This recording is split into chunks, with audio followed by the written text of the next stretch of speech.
Good afternoon. It is an honor and a pleasure to be part of the Knowsley Hall History Festival. I want especially to thank Lady Derby for her kindness in inviting me.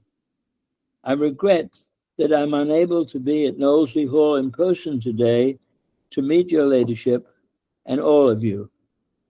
Zoom is a valuable substitute, but there's nothing quite like personal contact. It's fitting that you chose July 4th, the United States Independence Day, for the second day of the festival.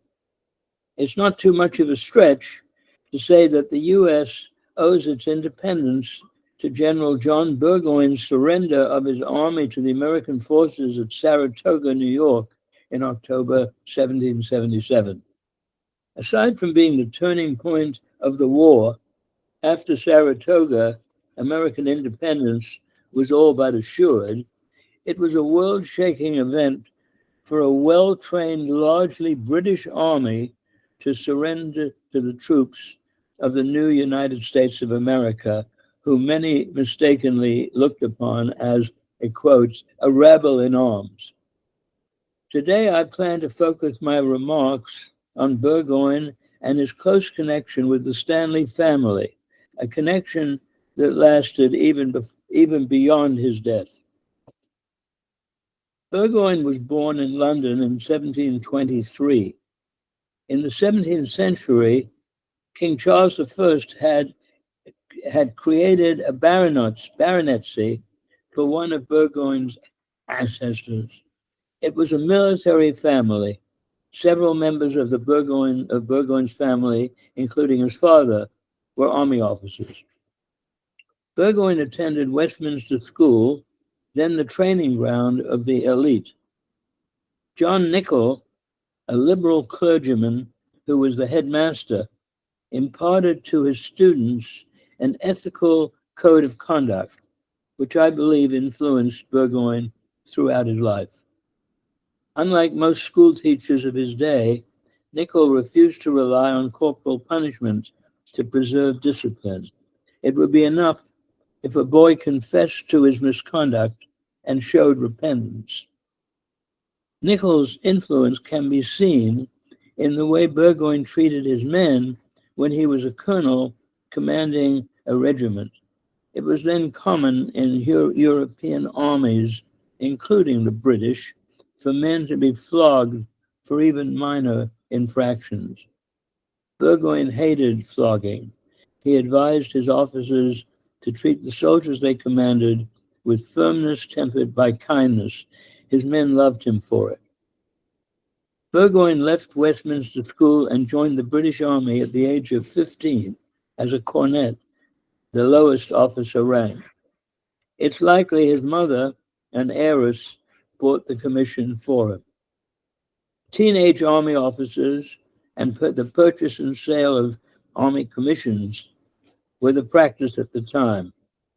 In order to be an officer, one had to buy a commission from another officer who was retiring or who had been promoted to a higher officer rank. Surprisingly, it worked pretty well if one judges the practice by the Army's record.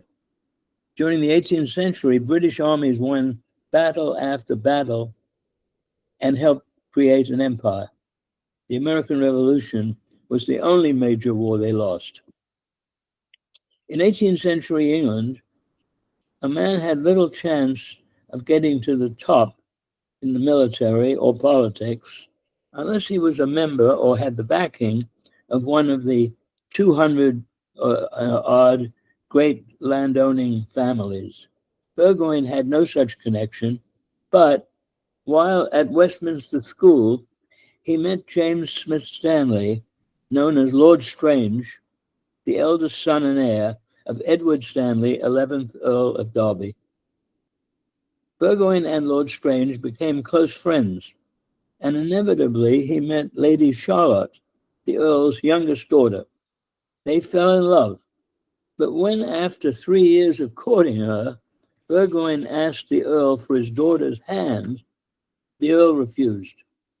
Lacking a title or great wealth, Burgoyne hardly seemed a suitable husband for the daughter of an earl. So Burgoyne and Lady Charlotte eloped. He was 28, she was 23. The earl was furious with them. Lady Charlotte was a gracious, attractive woman. She took an active interest in politics and led a social life befitting her rank. Letters she wrote to her friends show her to have been one of those quick-witted, self-assured English women whom Shakespeare created. Portia in The Merchant of Venice, Beatrice in Much Ado About Nothing come to mind.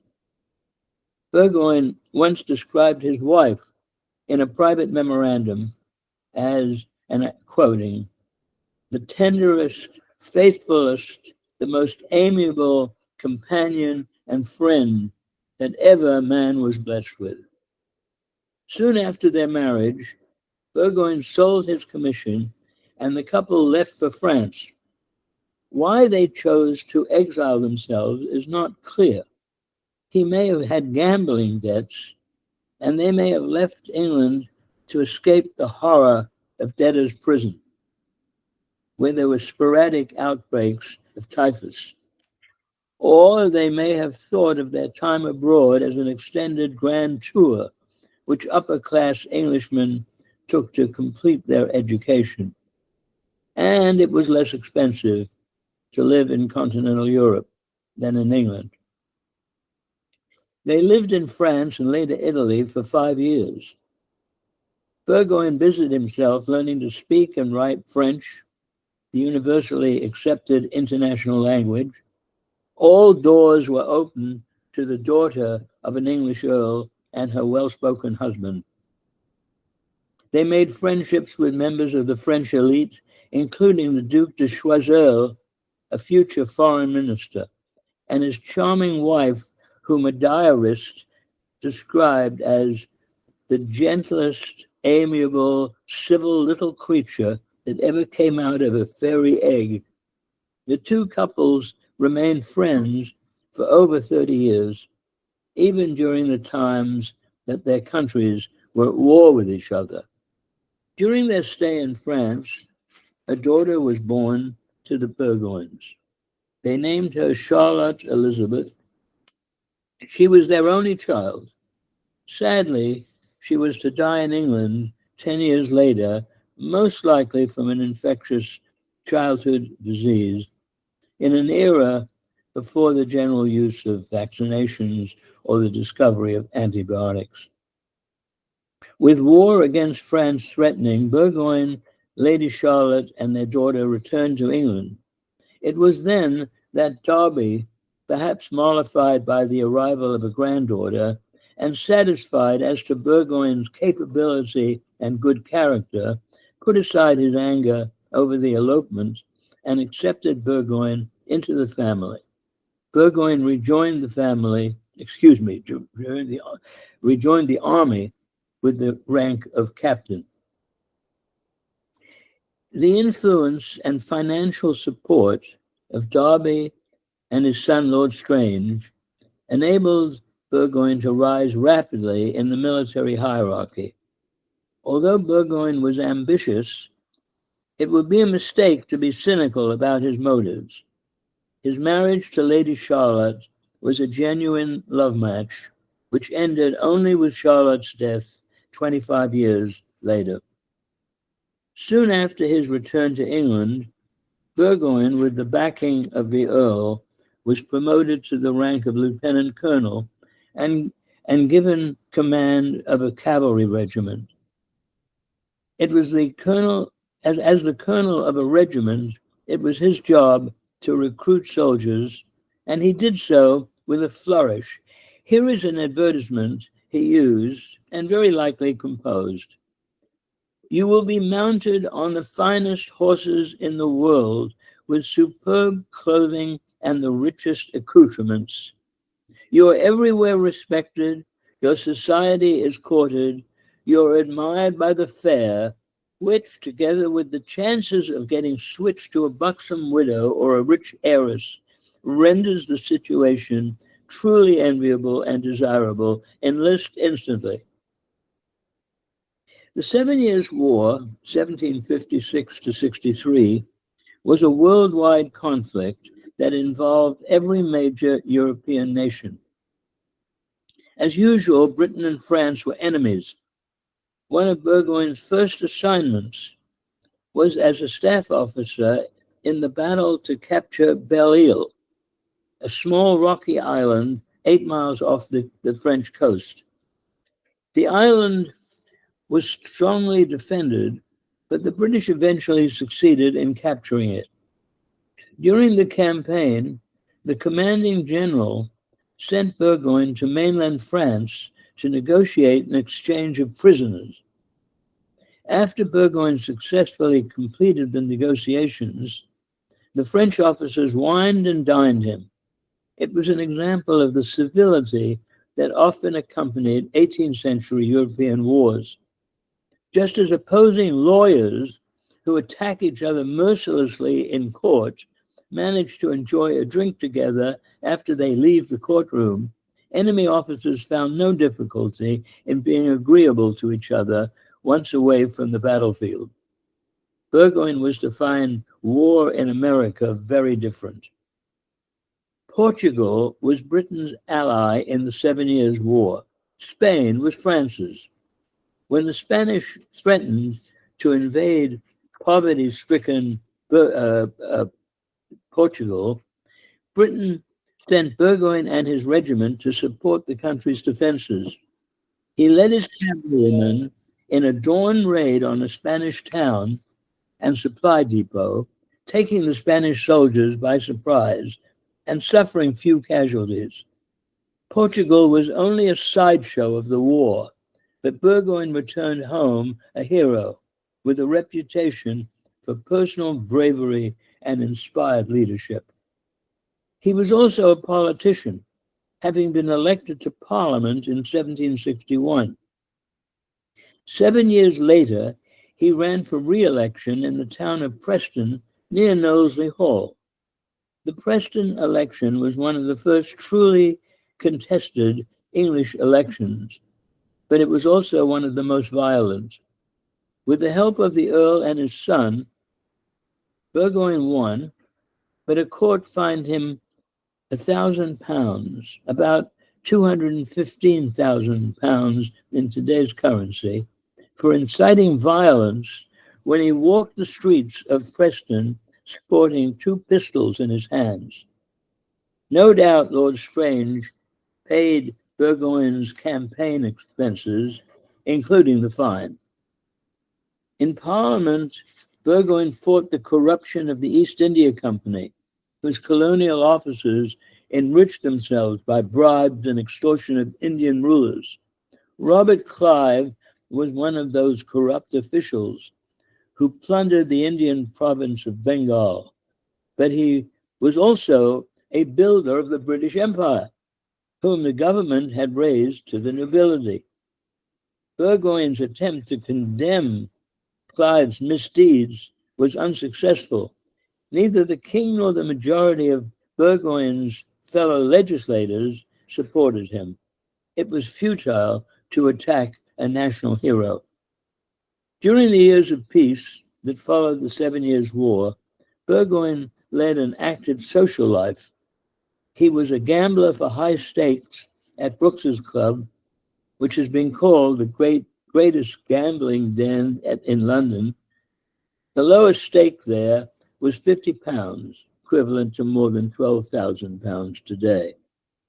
The denizens of Brooks's would bet on almost any contingent event.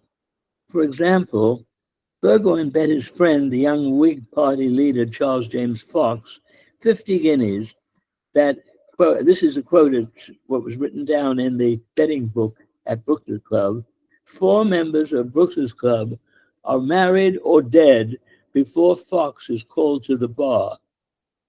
Who won the bet is a detail lost to history. In 1771, Lord Strange, Burgoyne's friend and brother-in-law, died suddenly from a stroke. An 18-year-old Edward Smith Stanley, Lord Strange's eldest son, grandson of the 11th Earl, became heir to the earldom of Derby. Lord Strange's untimely death did not weaken the ties between Burgoyne and the Stanley family. If anything, they became stronger. Burgoyne was happy to take on the role of mentor to Lord Stanley, as the young heir was now known. Burgoyne may have seen this as a way of repaying the Stanley family for the support they gave him in his career. Despite the 30-year difference in their ages, Burgoyne and Lord Stanley became close friends. A year after Lord Strange's death, Burgoyne asked the Earl for permission to take Lord Stanley and his younger brother on a 2-month tour of the continent. In a long letter, he wrote that knowledge of the world can only be attained by an enlarged acquaintance with mankind and its different climates, policies, laws, customs, and manners. Knowledge one doesn't get by reading books. Perhaps thinking of his own youth, Burgoyne pointed out in this letter that the trip, which would be during Lord Stanley's summer vacation from Cambridge University, would remove him from the dissipation that, quote, almost every young man pursues in London.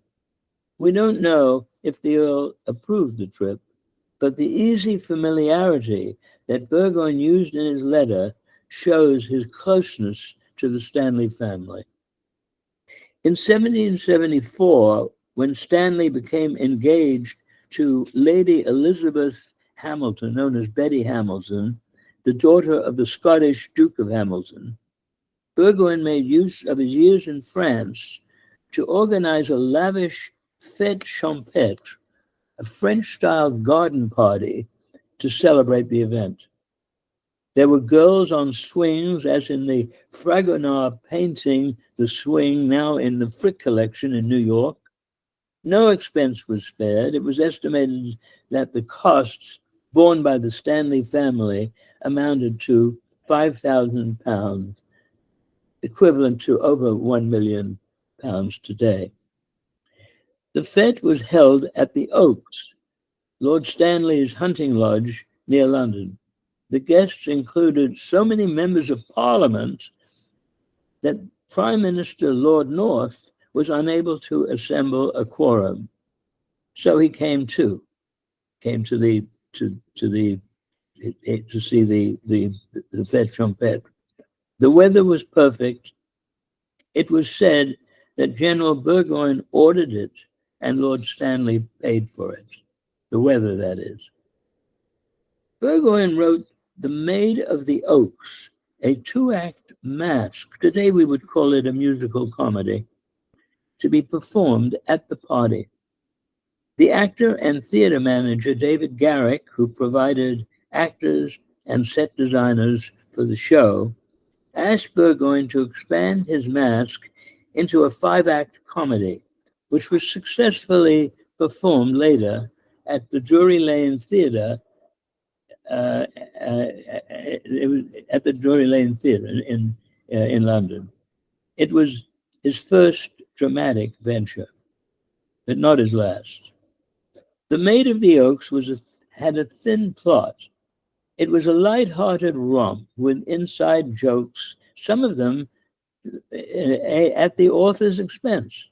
Of particular interest is the character Lady Bab Lardon, a lively product of Burgoyne's imagination. She is a creature of London.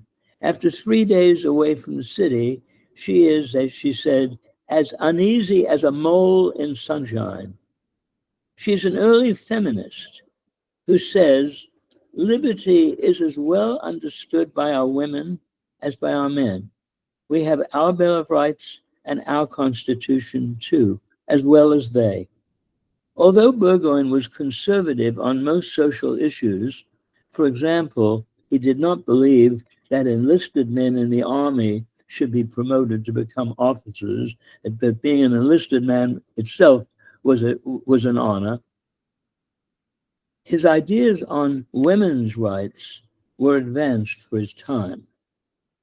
2 years after Burgoyne's fête champêtre, the 86-year-old 11th Earl of Derby died, and his grandson, Lord Stanley, Burgoyne's friend and nephew, succeeded him as the 12th Earl of Derby. I will return to him shortly. By 1777, the American War of Independence had been going on for 2 years. Even with the difficulty of suppressing a rebellion at a distance of over 3,000 miles from home in an age of sailing ships, Britain had been mostly successful. General William Howe had captured New York City the previous year, and although he failed to do battle with Washington's retreating army, General Guy Carleton, the British commander in Canada, had beaten off an American attempt under General Benedict Arnold to capture Quebec and turn eastern Canada into a 14th state, and many in the southern colonies remained loyal to Britain. In early 1777, Lord George Germain, the Minister for the Colonies, turned to Burgoyne to submit a plan to end the war that year. Burgoyne proposed a pincer operation. An army coming down from Canada would join forces in Albany, New York, up the river at 100 miles from New York City, with General Howe's army coming up the Hudson. The goal was to cut rebellious New England off from the other colonies and lure George Washington into doing battle with the combined British armies, where British leaders believed he would be decisively defeated. Lord Germain and King George III approved Burgoyne's plan. Burgoyne, now a major general, was appointed commander of the Northern Army. Several generals were senior to him, but Derby may have pulled strings to secure the command for him. Burgoyne's orders required him to proceed to Albany and place himself under Howe's command. At age 54, he had at last a chance to command an army in battle. On June 13, 1777, Burgoyne led his army from Canada into upstate New York. His force of 7,400 men included several well-trained British regiments, a large German contingent of professional soldiers, and some Native Americans and Loyalist Canadians. More than 300 women and children accompanied the expedition. These included the wife and 3 young children, one of whom was only 10 weeks old, of General Riedesel, the commander of the German troops. Enlisted men were permitted to bring women to cook, do the laundry, and gather fuel. Others were camp followers, most likely including prostitutes. All of these non-combatants had to be fed, adding to the army's logistical problems. At first, Burgoyne had what looked like a major success.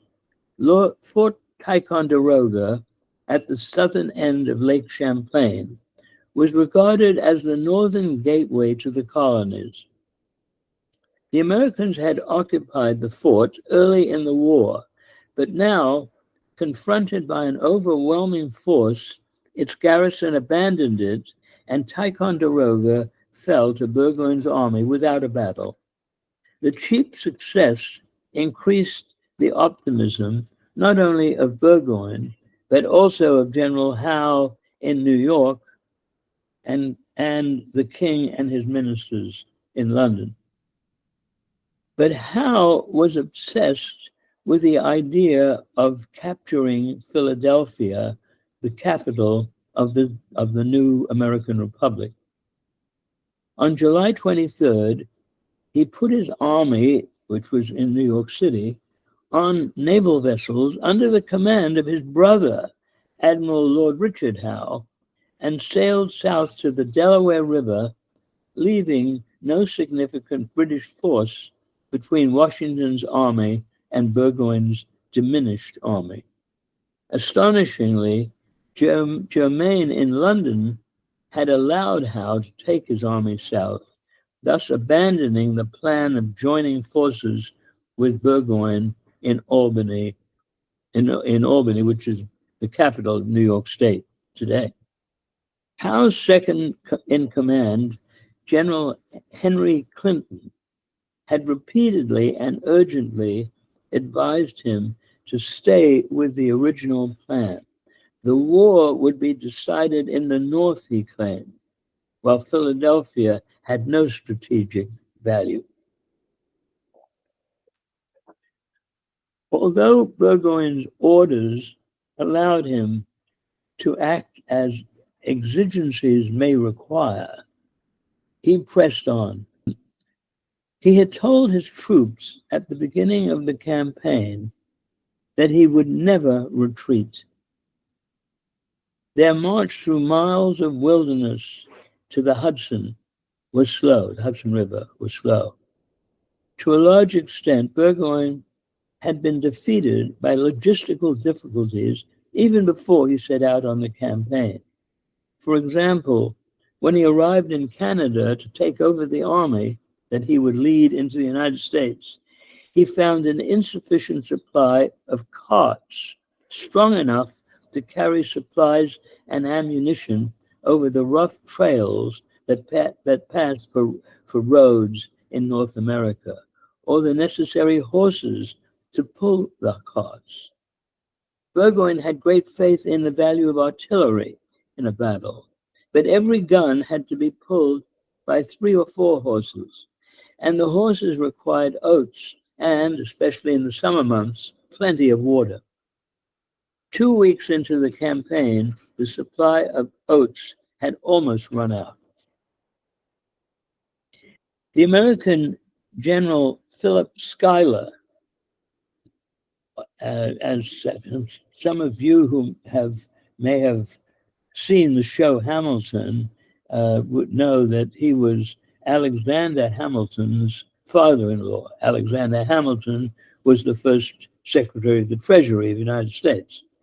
Philip Schuyler, a general, had developed a scorched earth policy, burning down buildings, destroying crops in the path of Burgoyne's army. Schuyler had his men cut down trees across Burgoyne's path through the wilderness. The army did not reach Fort Edward on the east bank of the Hudson until July 30, 6 weeks after the start of the campaign. And the army stayed there for an additional 6 weeks, waiting for supplies and the artillery to catch up.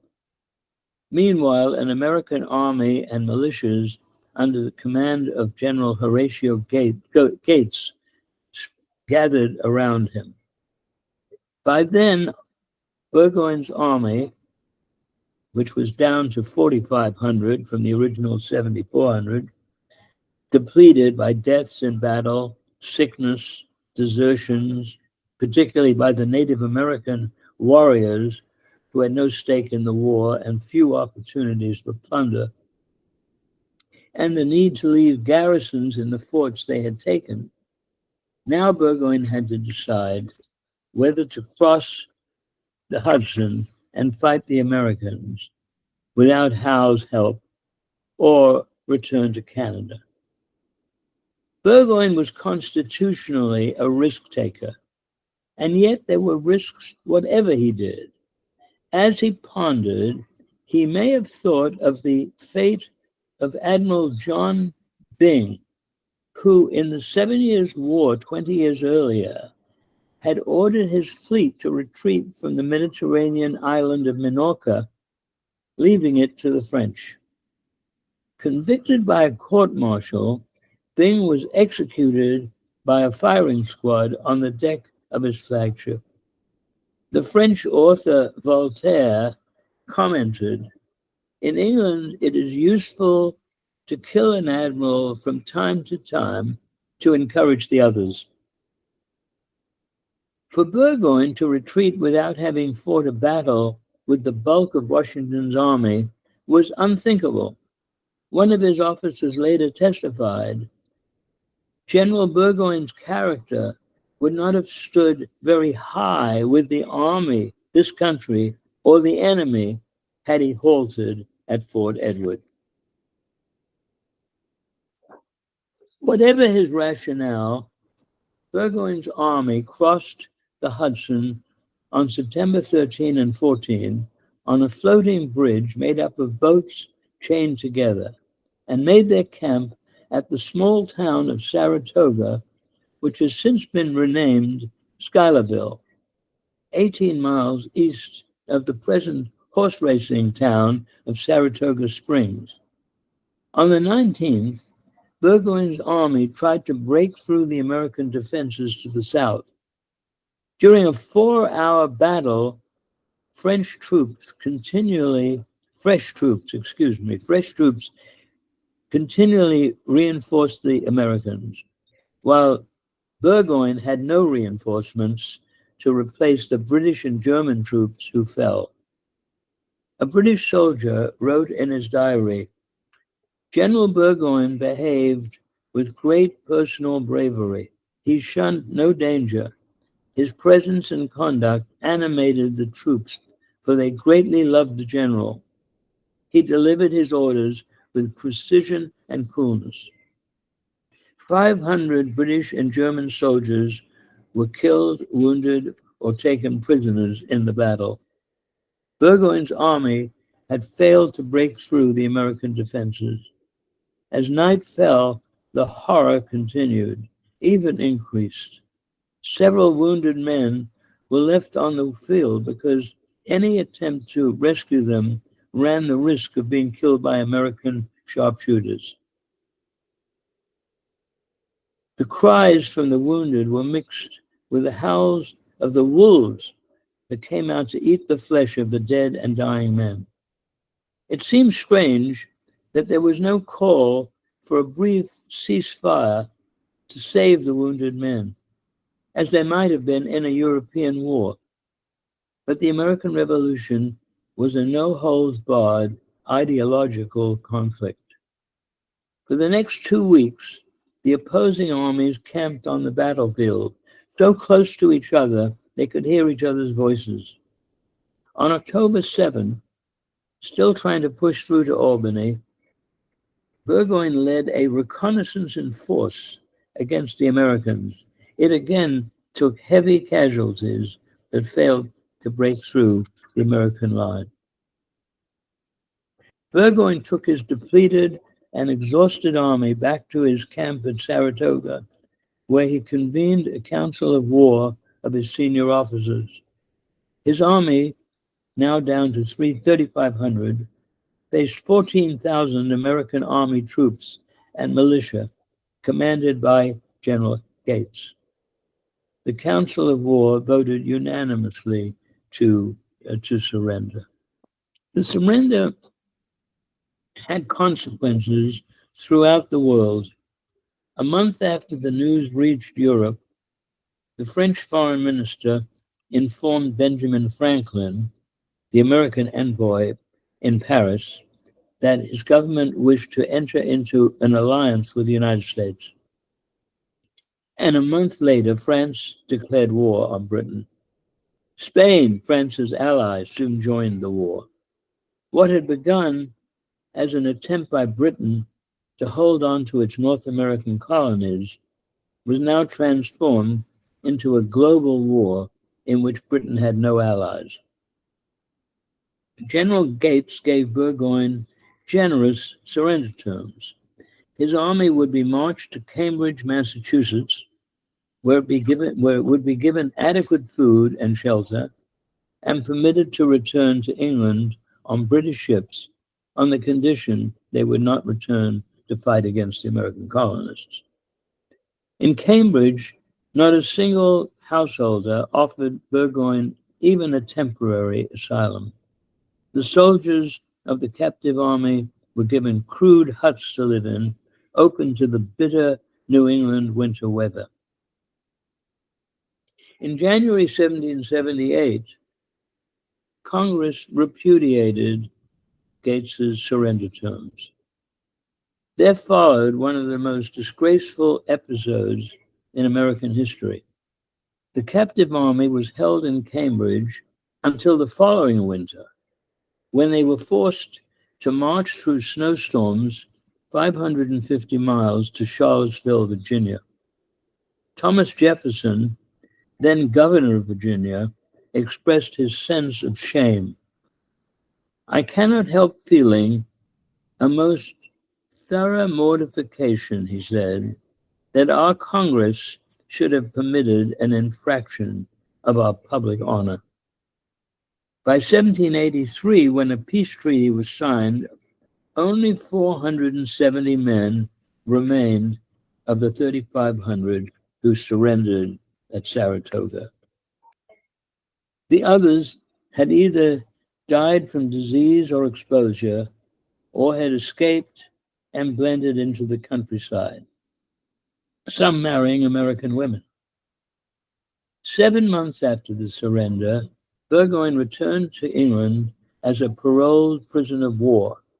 He asked the king for a court-martial open to the public so that he could protect his reputation and explain why he surrendered. This was refused.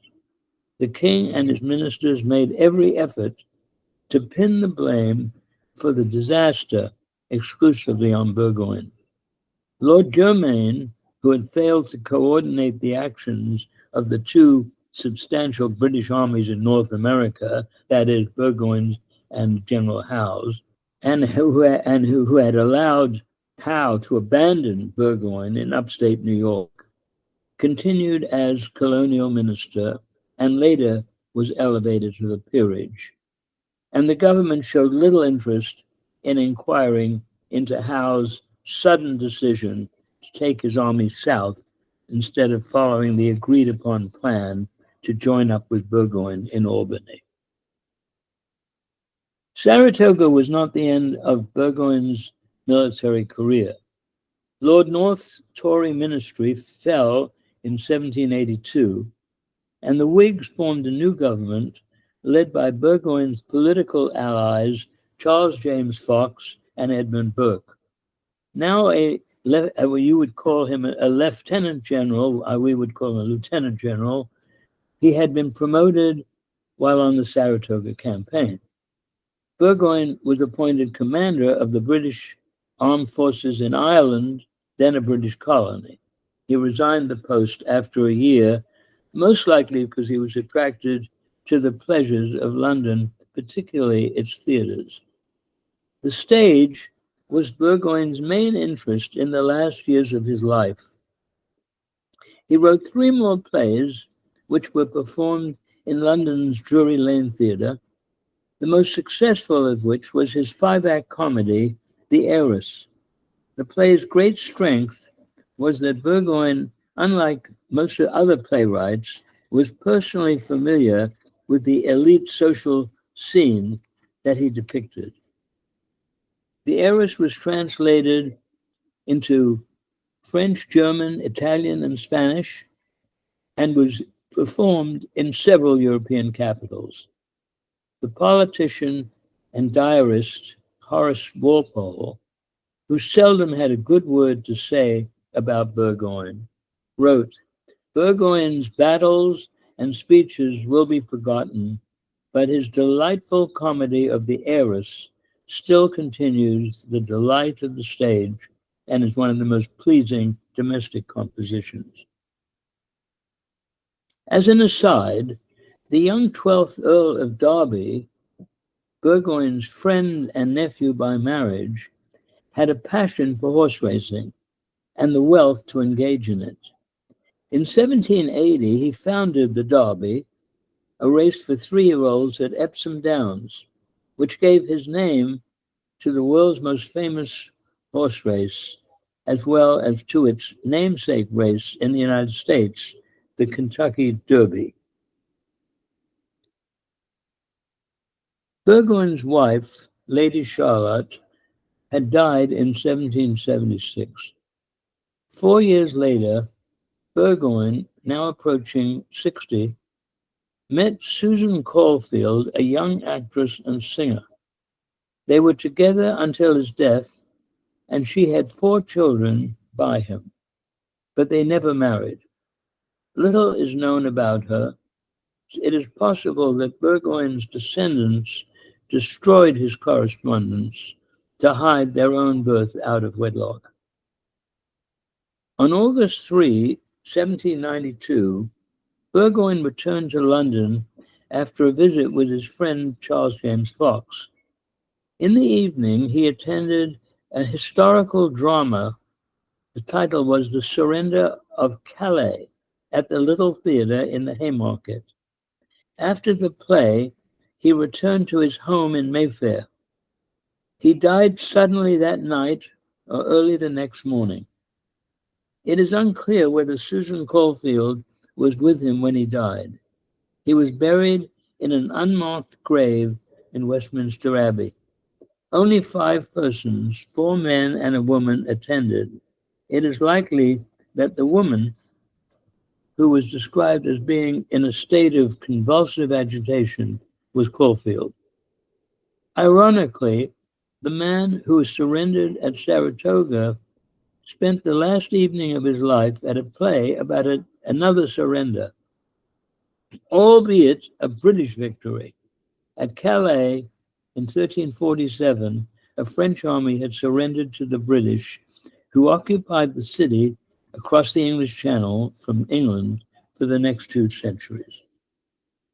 In his will, Burgoyne left the income of £4,000 to Susan Caulfield. On her death, the principal to be distributed in equal amounts to their 4 children, whom he acknowledged. But after creditors had been paid, very little was left for Caulfield and the children. An obituary said of Burgoyne, "He has died richer in esteem than in money. In the saving or securing of that, he had no talent." Burgoyne's children would have been left in poverty had not the young Earl of Derby stepped in. Moved by the strong bond of family and his friendship with Burgoyne, the Earl offered to take responsibility for the children's maintenance and education. His act of generosity and love made it possible for Burgoyne's son, John Fox Burgoyne, and his son, Hugh Burgoyne, to have distinguished military careers, and for Burgoyne's 3 daughters to make genteel marriages. But Derby's generosity had a cost. Susan Caulfield had to give up custody of her children to Derby. We don't know how she felt about the bargain. More than likely, she reluctantly consented in order to assure them a better future than she could provide. I would now like briefly to take you back to the garden party that Burgoyne organized in 1774 to celebrate the marriage of Lord Stanley, the future 12th Earl, and Lady Betty Hamilton. The marriage was not a success. After 6 years, she left him for the Duke of Dorset, a notorious libertine, who soon abandoned her. The young Earl refused to take her back or to divorce her. He brought Burgoyne and Caulfield's 3 girls to Knowsley Hall and would not allow any contact between them and the mother. The boy, John Fox Burgoyne, went to Eton. Meanwhile, Derby became enamored with Elizabeth Farren, a leading actress of comedy, who was the leading lady in 2 of Burgoyne's plays. For 17 years, Derby courted Elizabeth Farren, her mother always accompanying them as a chaperone, and earned a reputation for steadfastness.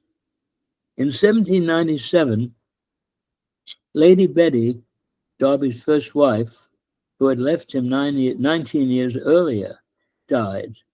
Within a month, Farron had left the stage, and she and Derby married. She was said to be the first professional actress ever to join the British nobility. Now the 12th Countess of Derby, she formed a warm attachment to Burgoyne's daughters, who grew up at Knowsley, along with Derby's children and his grandchildren, the children of his first wife. John Fox Burgoyne, like his father, joined the army as a teenage officer. He served under the Duke of Wellington in the Napoleonic Wars and rose to the high rank of field marshal. But he lacked Burgoyne's personality, his bravado and self-confidence.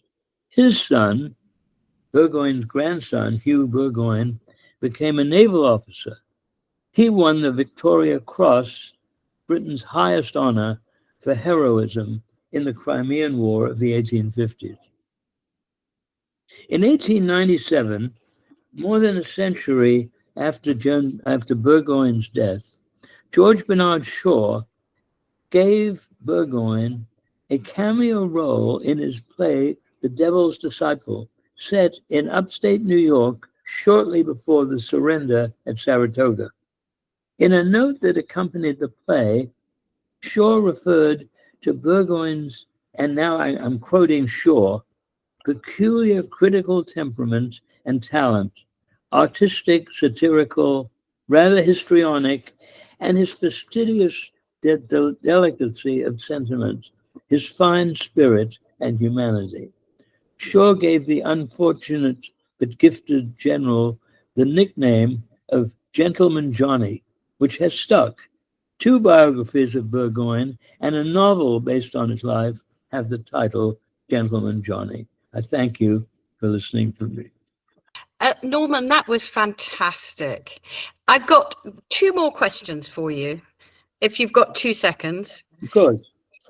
Do you know if there were any plays on the battlefield at Saratoga? I mean, did any of Burgoyne's plays actually, well, he would have only had the heiress then, wouldn't he?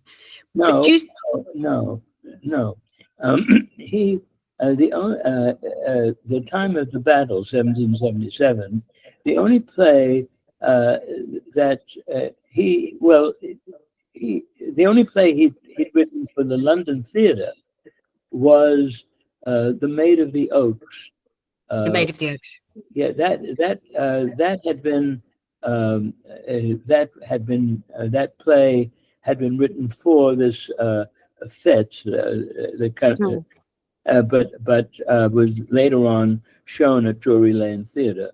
The other plays were all written in the 1780s after he came back. Okay, because someone said to me the other day that at the American Revolutionary War, there were actually plays performed on the battlefield to entertain the troops. Kind of like Vera Lynn entertained, Second World War troops. And I just wondered if you knew anything about that, because I find that fascinating. Yes. Burgoyne actually made 3 visits to America. The last one was the one where he ended in Saratoga. The first visit was to Boston, and the British troops in Boston were really surrounded there by the American militia, and he did write some kind of a play at that time for the troops, just as you said, to entertain the troops. Frankly, I've forgotten the name of the play, but I can find that for you, and it may be in the book. I'm not sure, but I can let you know what the name of that play was. How fascinating! No, because I know someone's brought out. I'm just thinking towards next year when it's the anniversary of the signing of the Declaration. Everyone's thinking about the war, and someone's produced a cookbook or from the battlefield, and someone's talking about doing a book about the plays to entertain the troops. And I find that particularly interesting. Well, I'll myself. let you know what I know, and I really can't say it out of my memory. But there was a play he wrote. It was not a play that ever saw the London any London.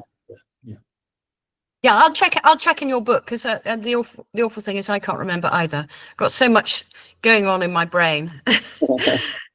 And again, the Susan Caulfield giving up of her children is so poignant, especially when he married an actress himself. But I suppose he married the actress, so well, Burgoyne didn't marry an actor. The only woman he married was Charlotte. Lady Charlotte. Yeah, Lady. Yeah. No, but I mean, the 12th Earl married an actress as his second wife. So I'm trying to think. He's not a snob. It just would have not been possible under the social mores of the day for Susan to live there in sin, as it were. Yes, and it may be. I mean, I've speculated in my mind about why he never married her. He may have felt that, and he may have had some reason to feel that would not have sit well with the Stanley family if he had. Well, we'll never know, will we? We don't know, right? But thank you so much. Well, continue in good health. Yeah, thank you. I just to finish up on Susan Caulfield. Your concern, Judy, my wife, has exactly the same concern about Susan Caulfield as you had. Oh, does she? Well, the next time I'm in New York, I'm going to ask myself for a cup of tea, if I may. Absolutely. I'd be delighted. Okay. Well, keep well. Thank you. All right. Thank you so much. Bye-bye. Bye.